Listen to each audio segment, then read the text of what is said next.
מה הולך העולם? כאן דימה מאגף השוק, והיום אנחנו הולכים לדבר על מניית ביונד מיט, חברה שהתרסקה 89% מהפיקים שלה, ועכשיו אנחנו ננסה להבין האם שווה לנו לאכול את החברה הזאת. מה זאת אומרת? חברת ביונד מיט זו חברה שמתעסקת בדמוי בשר, כלומר בשר מן הצומח, ומה שמעניין בחברה הזאת זה שהאחוז שורטיסטים שלה הוא עצום עכשיו, ויש סיכוי מאוד גדול שאנחנו עוד פעם נחווה אסטרטגיה של שורט סקוויז על החברה הזאת. בואו נצלול לעומק ובואו ננסה להבין אותה. אז דבר ראשון, שימו לב, על הביונד מיט, מניה יחסית זולה 54 סנט, ואתם יכולים לראות שמה שהיא עשתה מקסימום שלה מהפיקים עד הנמוכים זה התרסקות של 89%, ואם אני אסתכל על החודש האחרון היא יורדת ב-20% בחודש האחרון.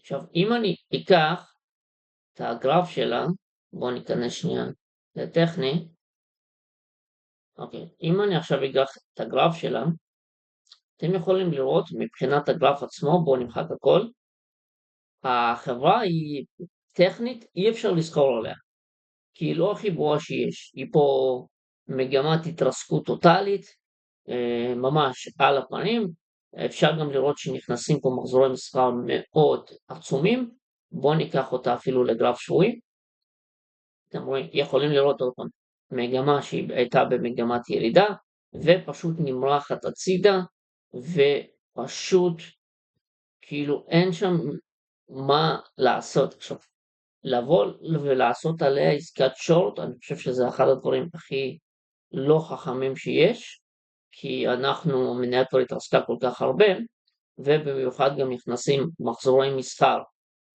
עכשיו אני רוצה רק לסמן פה בלוקים, אני אסמן את הבלוק הזה, ואני אסמן את הבלוק איפה שכל הסטופים,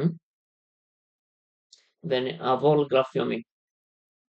בגרף יומי, אם אני מסתכל על מניה, אני שם לב שיש לי פה איזשהו אזור שכל פעם שהמניה הגיעה לשם היא קיבלה איזשהו דחף חזק כלפי מעלה, ועכשיו עוד פעם החברה הגיעה חזרה לאזור הזה. ומה שקרה לפני כמה ימים היה פה מחזורי מסחר יחסית גדולים, אבל מה שאותי קצת מטריע הוא לא באמת זלג את הסטופים. מה שאני רוצה לראות, אני רוצה לראות גם את הסטופים של כל הנמוכים האלו, לא יודע אם הם קיימים, אבל בשביל הביטחון, אני אומר לעצמי, תשמע, קדימה, לבוא ועכשיו לקנות את החברה הזאת, לבוא ולעשות שורט על החברה הזאת, לא הדבר הכי חכם שיש. מצד שני, לבוא ולקנות אותה סתם ככה, זה גם לא הדבר הכי חכם, בואו נכין תוכנית עבודה. עכשיו, מדגיש עוד פעם, חבר'ה, אני לא יועץ השקעות ולא משווק השקעות, כל מה שאני אומר פה זה למטרת לימוד בלבד. אז אני אומר לעצמי, שמע, דימה, בואו נראה איפה באמת הסטופים יהיו, הנזילות של כולם, פה ופה. מה אם, נגיד, יקרה סיטואציה שהמניה תרד חזק למטה, נר מסיבי כזה למטה, שינסה להוציא אותנו. האם זה יכול לקרות? יכול להיות. ואם זה יקרה, אני אשמח לראות גם שיהיה מחזור מסחר גדול. עכשיו עוד פעם, מחזור מסחר גדול, אם יהיה מחזורי מסחר כאלו מהממוצע, אז בכלל אני אתרגש ואני ארגיש ממש ממש טוב.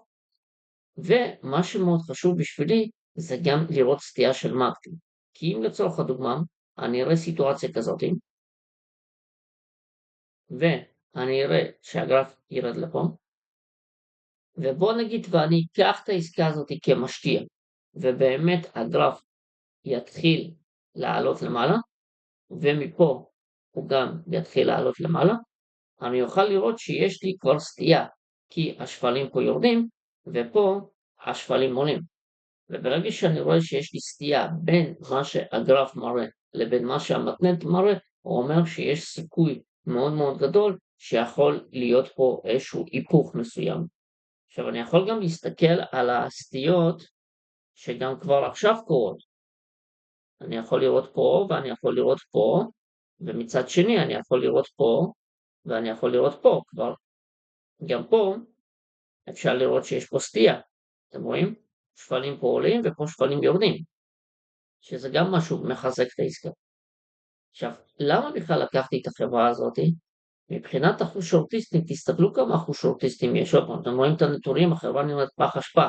כלומר, לבוא לעשות עליה עסקה לטווח רחוק פחות חושב, אבל מבחינת אחוז שורטיסטים יש פה 26% שורטיסטים. אני בא ואני אומר לעצמי, אוקיי, אם עכשיו באמת הגרף יצא לפה, ירד למטה, יהיה פה מחזור מסחר גדול, גופים גדולים נכנסים, והוא יתחיל לעלות, נגיד. אם אני הייתי בעסקת שורט, איפה הייתי ממקם סטופים? פה, פה, פה, פה ופה.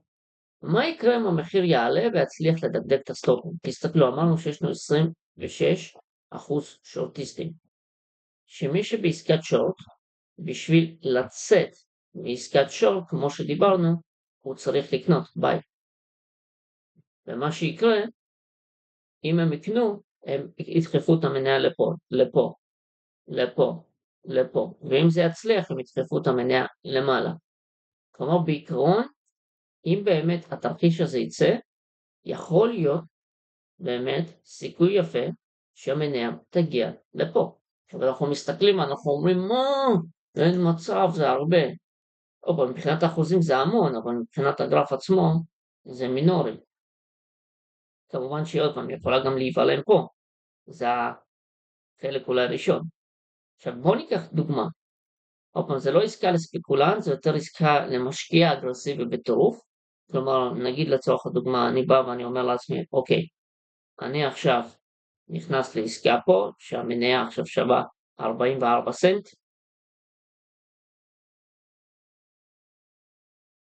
סבבה? ואני עכשיו רוצה להשקיע במניה הזאת. ואני מחשב את הכמות מניות שאני רוצה לקנות לפי הסיכון שאני רוצה לקחת. עכשיו, דמיינו סיטואציה ובאמת מפה המניה תעלה ותגיע עד לפה. זה רווח של 200%. נגיד סתם סיכנתי עכשיו $1,000, אני מוכן לשים עכשיו $1,000, גג אם המניה הזאת תגיע ל-0 אני אפסיד את $1,000. אגרסיבי, אבל זה סכום שאני מוכן לסכן. אם היא תגיע לפה, הרווחתם עכשיו על $1,000, $2,000, 200%. מה אם המניה תגיע לפה? אנחנו מדברים כבר על 1,300%.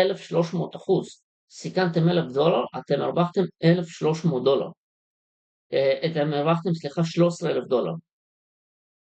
תחשבו על זה, סיכנתם $1,000, הרווחתם $13,000. 1,300% יותר.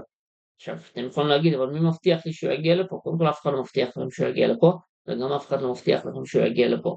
אז זו אסטרטגיה של short squeeze, שהיא קורית הרבה מאוד פעמים. כמו שקרה פה, תסתכלו, מפה, תוך תקופה מאוד קצרה, היא עלתה 1,500%. אף אחד לא מבטיח, אבל הדברים האלו קורים.